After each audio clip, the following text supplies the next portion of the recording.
What if I told you a hero is only as good as the villain?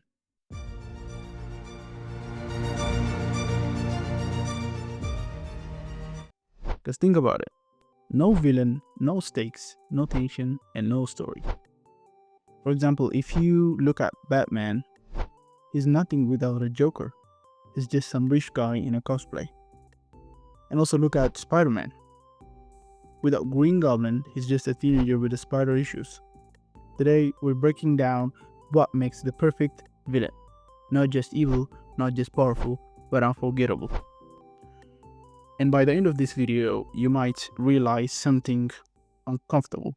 The perfect villain might be the hero of their own story. Let's begin.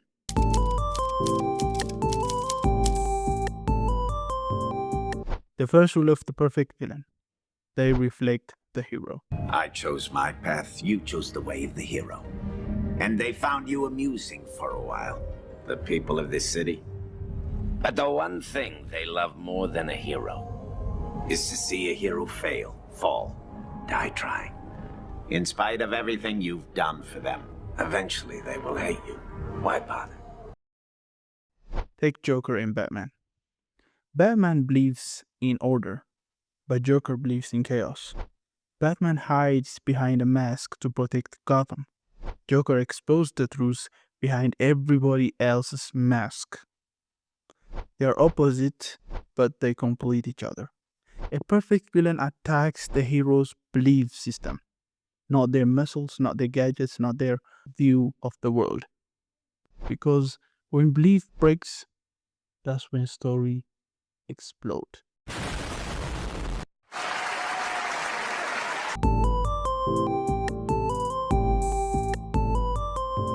The scariest villains aren't always the strongest. They are the smartest. Take Light Yagami from Death Note.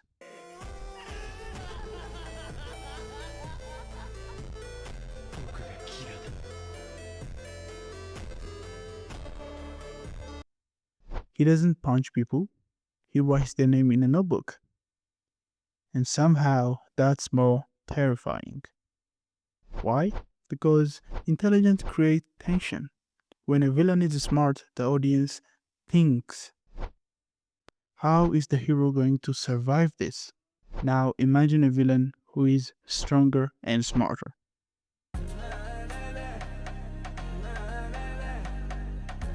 Exactly.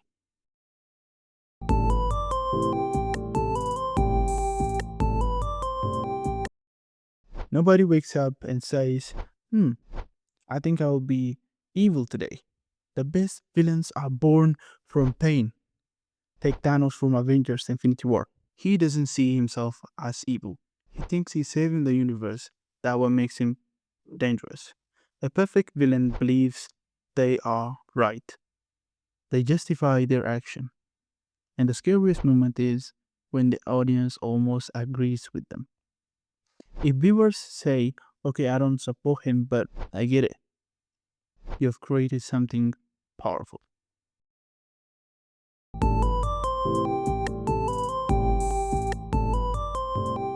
Sometimes it's not about what they do, it's about how they enter a room.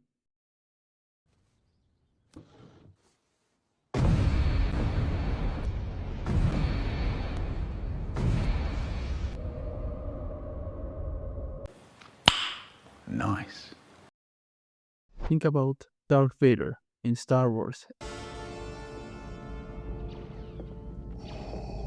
The breathing, the silence, the slow walk.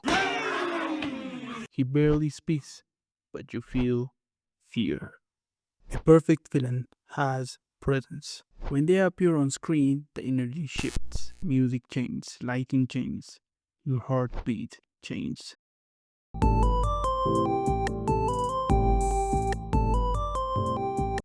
The best villains force us to ask uncomfortable questions. Take Eric Killmonger from Black Panther. I took life from my own brothers and sisters right here on this continent.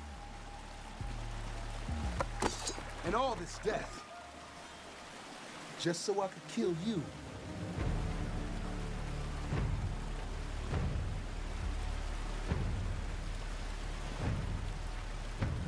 The challenge begins.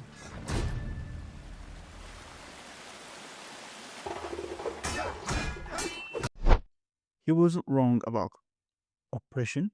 He wasn't wrong about injustice. He was wrong about the method. That depth, the perfect villain doesn't just fight the hero. They fight the system, the ideology, the status quo. And sometimes they expose the flaws in the heroes.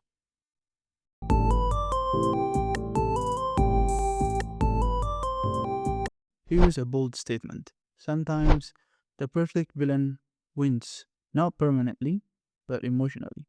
When Thanos snapped his fingers, half of the universe vanished. The audience sat there in silence. When a villain wins, it raises stakes for a sequel. It creates anticipation, and that anticipation has called for storytelling.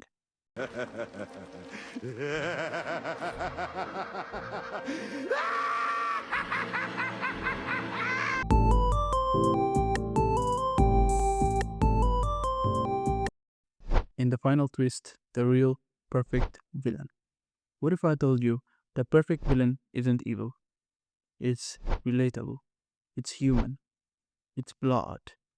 The real perfect villain is someone who shows us what we could become if we let our worst impulses win. Greed, revenge, pride. That's why the most powerful villain feels real. Because somewhere deep inside of us all, we see a piece of ourselves. And that's terrifying.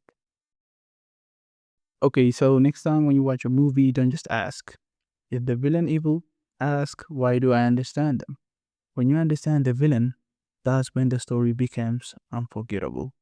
If you enjoyed this breakdown, comment below who do you think is the perfect villain, and if you want more deep dive into storytelling, psychology, and cinematic analysis, please subscribe and hit that like button, because next time we're breaking down why some heroes are actually boring.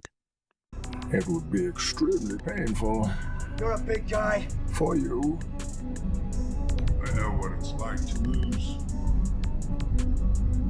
Feel so desperately that you're right. Yet to fail, nonetheless.